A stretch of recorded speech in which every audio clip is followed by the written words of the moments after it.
Top of the top. Top of the top. Y'all know what it is. It's your boy Mike Montague. It's the Montague Effect, motion picture that's uncensored. Got a hometown hero, DJ Banger, producer. One of the main dudes in the city that's really, making it what it is. That's got that original sound to it. Legendary sounds come from a legendary group, So yeah, the Loud Pack, for a lot of people that don't know who that is, y'all one of the if not the main group out here that makes the music for the city. That, like, pretty much how I said it to anybody else, said it in a hippie interview. Any artist that wants to try to pursue music out here got to go through one of y'all. Got to. Like, and it ain't even like, it don't even sound right if it don't come through one of y'all. I would put it to you this way, man. I'm not gonna say it ain't gonna sound right, because there's a lot of people I see coming up, and that's what I like to see.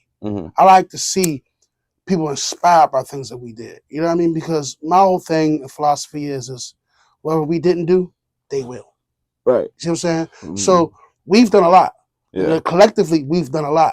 So the question is who or what's next? You know what I'm saying? So for me to say, oh, everything has to come through our hands, you know what I mean? It's kind of blasphemous to the other producers and other engineers working towards what we accomplished so far. You know what I mean? Right. And I got love for everybody, man. Yeah, like, shout out Tomlin. Oh, yeah, R.I.P. Tomlin, man. Tomlin was one of the greats, man. Shout out, yeah, for sure. I got a story. For all the producers out there that use UAD Apollo, right?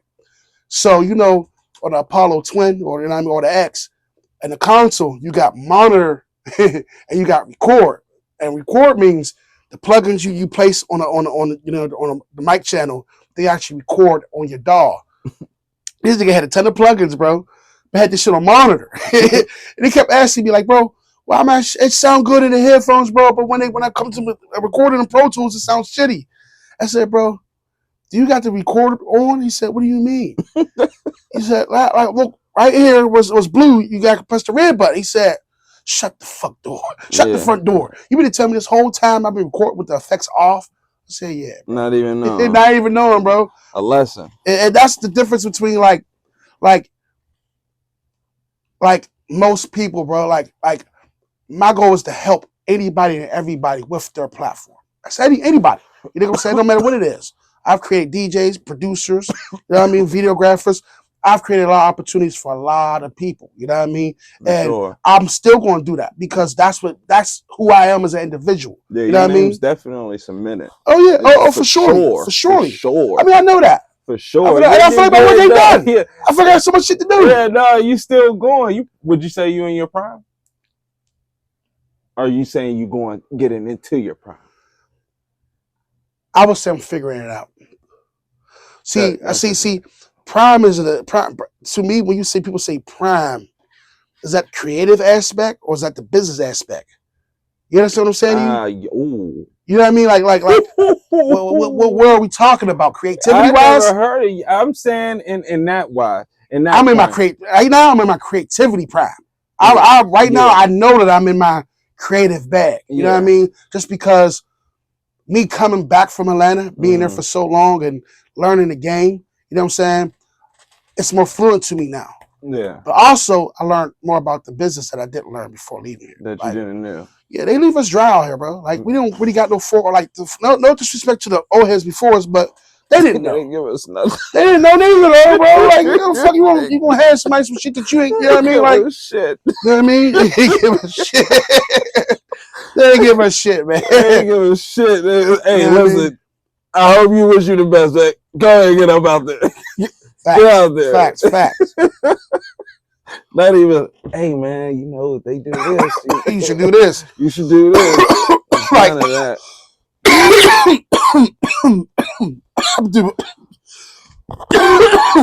I've been doing music since I was 14.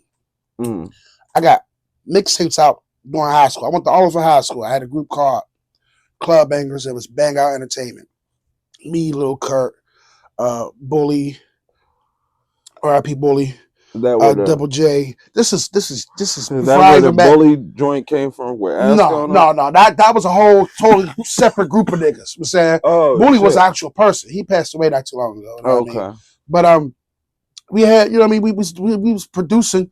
See, I come from a place where pre-education. What I mean by this is like YouTube wasn't around. YouTube came out when I graduated. So what? The only you can watch was Kimbo Slice. You know what I mean? Like what shit on YouTube No, it was like it none of is that. now. Yeah. So a lot of things we had to learn and process ourselves. Like when I started this shit, I had to copy and paste the hook by ear. We didn't have a grade on tempo. You just copy and paste it. It wasn't like that back in the day. So everything we had to do was manual. You know what I mean? But I come from a place where you had to be hands on, and a lot of us was like, how could I say this? A lot of the younger producers for our time that came up with the computer generation was hated on. If you didn't have a Triton, MPC, and Motif, you weren't considered a producer.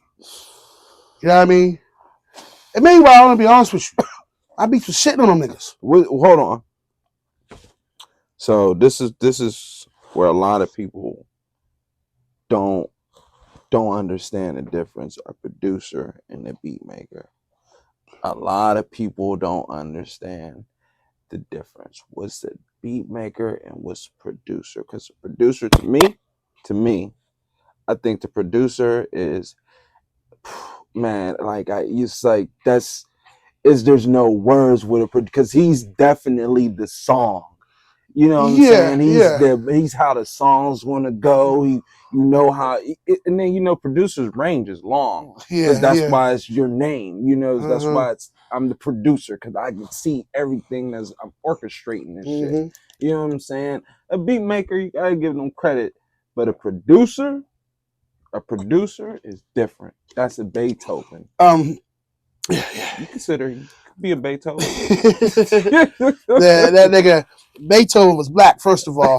People don't know that. And that motherfucker cut his fucking web between his fingers so he could get a longer reach on the piano. On keyboard. A lot of people don't know that either. So like how we got the web between our fingers, if you cut it, you'll get a farther extension. That's what keeps your hands from spreading so far. You know what I mean? But long story short, a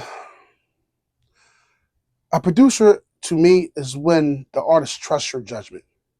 When they trust your opinion and how you feel about the record we're producing together. They come with your idea of what you think. I think you should do this, do that, and the third. You know what I'm saying? Or just in general, producing to me is working as a collaborative. Because even though I have my ideas, you as an artist have your ideas. So we got to figure out how can we paint the best picture together. You know what I'm saying? So for me, producing is taking what you got and amplifying it. You know what I mean? Not necessarily just making a beat and saying, hey, rap to it. Because this generation we're in, these titles are separate. They're all separated. But they don't know the difference. Like me moving to Atlanta helped me understand that us loud pat niggas and most of the niggas in general take on more titles than we realize. Like the engineer is really an engineer. I've been in the Dreamville sessions, the big multi-million-dollar $1 million sessions. Them engineers, they're all interns. They're all interns. Job. Their job is just to record. They don't mix anything. They don't even know how to mix anything to a certain degree. That's their job. And then you got the mixing engineer. Yeah. And you got the nigga who made the beat. It's all separate titles. But I'm here, I gotta be the engineer. I gotta be the producer. I gotta be the mix engineer. Yeah. You know what I mean? Director, whatever the fuck it is. I gotta because in Pittsburgh, I ain't gonna say we're behind, but at that particular time, sonically. No, bro, because like you gotta understand, I come from an era. Though, bro, but it's like the world don't want to give it to us like on time. Yeah. Like what the fuck is up with that? I'm sorry. You know what it is, bro. I think. Yeah, bro. I think because I'm in the age of the digital boom. Like I'm literally the beginning of the digital boom, bro. Like nigga, Cricket had steak on it. It was not even a colored screen when I was 14.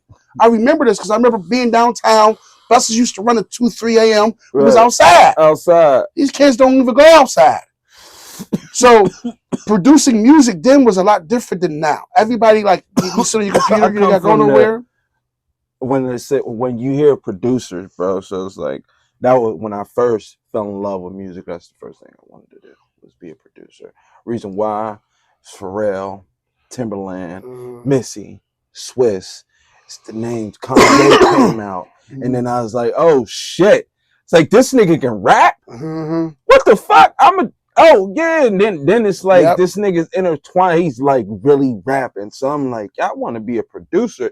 Then I started understanding what a producer is, how they make the song, how they want it to go. Mm-hmm. Then you listen to, you hear about the Dre sessions, and then it's adding up to what you're saying. You know, like it's like niggas is damn near perfectionists. You know what I'm saying? Like, bro, this is your job. Mm-hmm.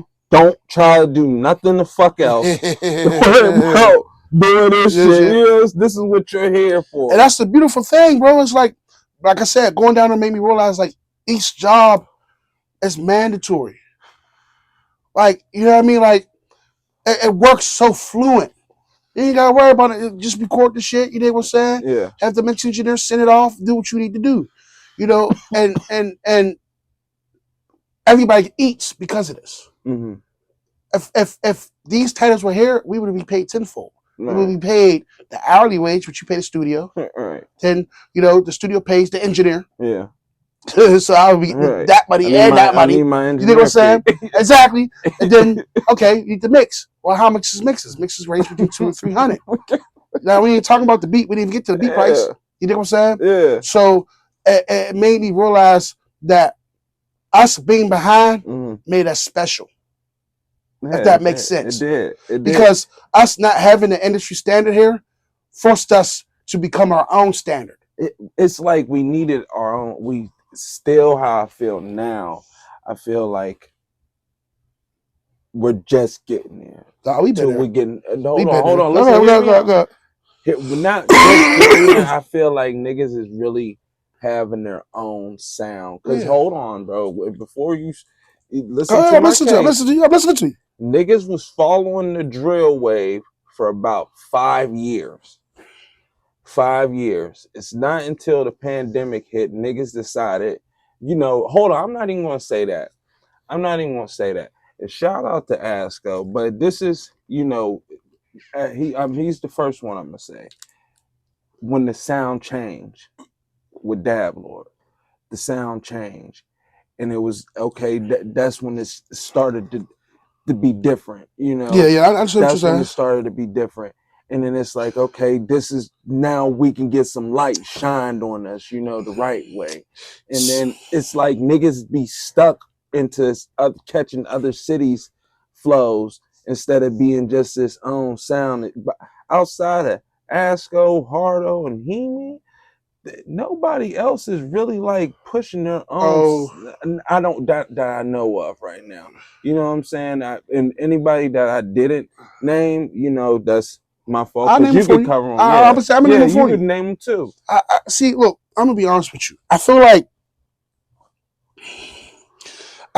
the elite rappers, like Hardo, Asco, Heebies, the Stunners, what's that? Fads. The reason why they are who they are is because they're unique with none of them niggas in the room sound like each other. None of them niggas. None of them. I don't sound nothing alike. None of them. And then you got the follow. Sonically, this is what happens. It's all. See, Pittsburgh got the mindset to think that some shit only applies to Pittsburgh. It's not the case. Niggas think that we said like we got haters and bro, it's the same shit in Atlanta, it's the same shit in Florida, the same shit in Detroit. We all going through the same shit. The only difference is it's a numbers game. Pittsburgh is a relatively small place compared to Philly, the whole Bay Area, Florida, even Atlanta. You know what I mean? If you going viral in Atlanta, it's 2-3 million. Easy. Yeah, we're small. We're small. Catches. So that being the next question, do you think when we catch our wave, do you think if we gonna be in the door or is it gonna close immediately? I think it's for selective individuals. And I say this because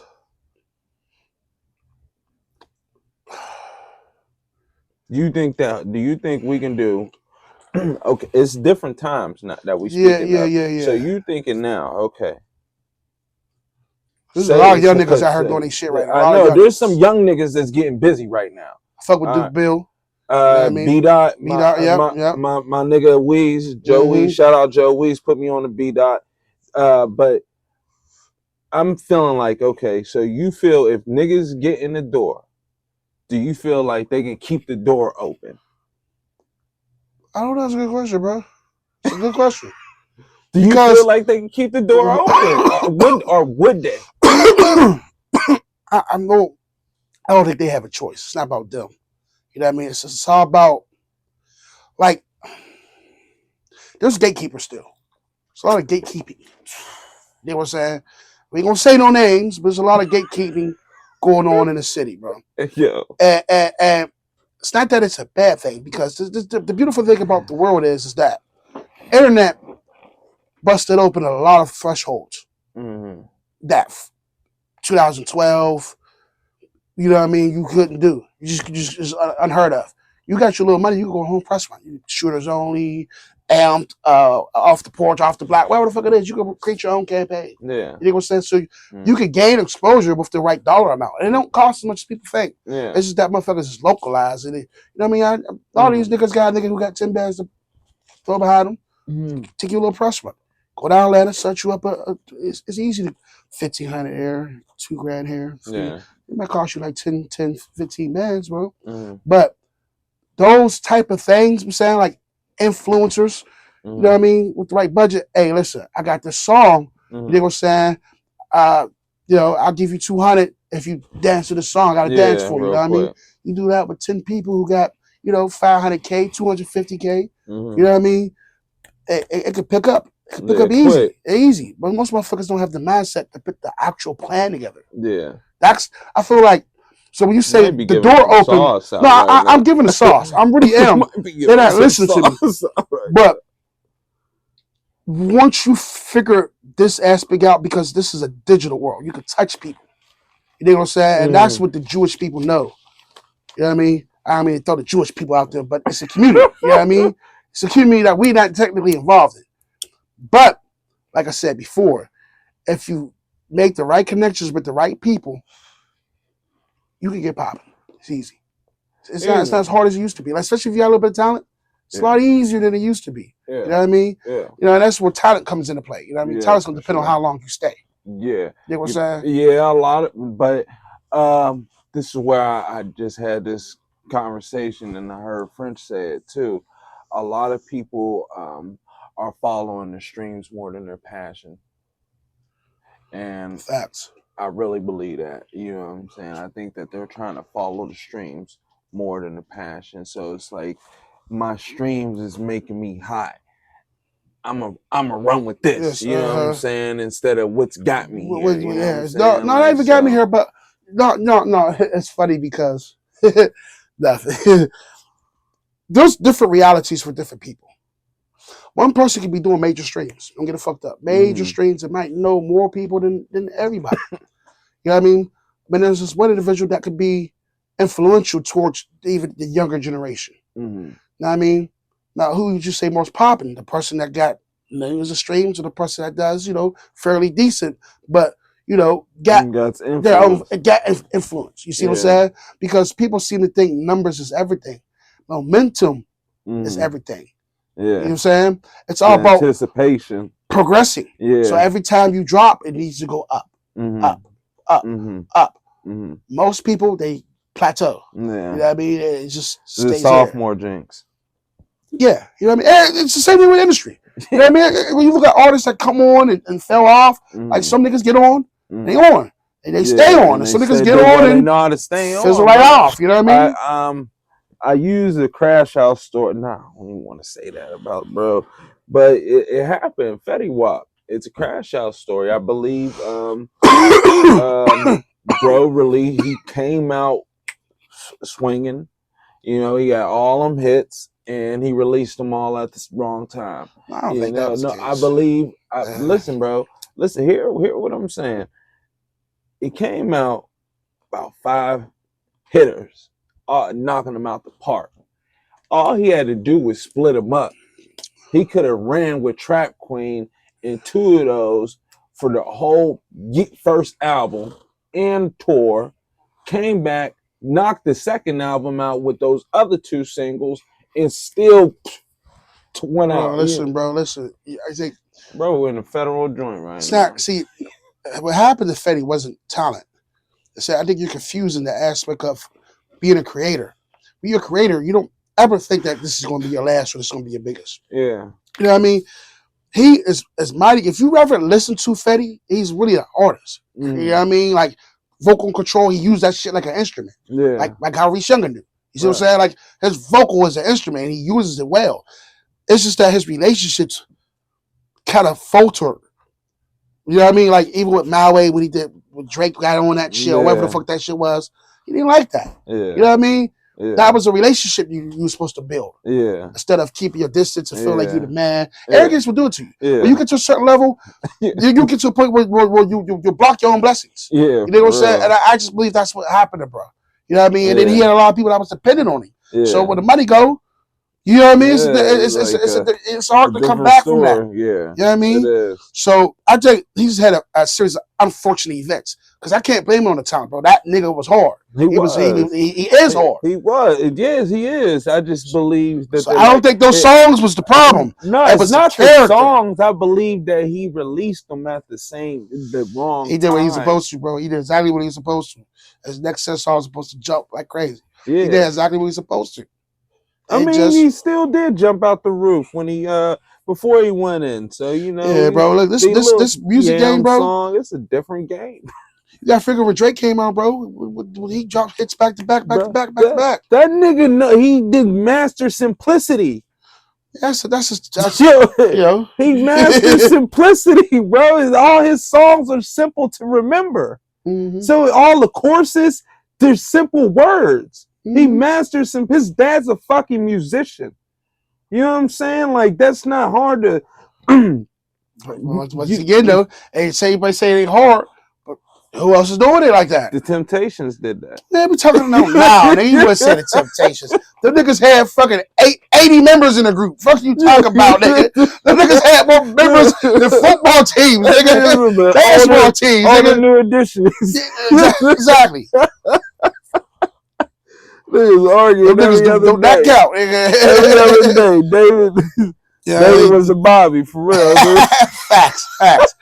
David was definitely Bobby. David was Bobby. Niggas is crazy. Yeah, Bobby had a career just like David did. Sure. So there's no truth to it. It's a trade out. Yeah. Facts, bro. Facts. We're about to take an intermission, man, and get back to y'all here in a minute. Let y'all know what's going on with the Montag effect. Appreciate y'all, and you know what's going on next. It's Opinions with Monty, and that's that.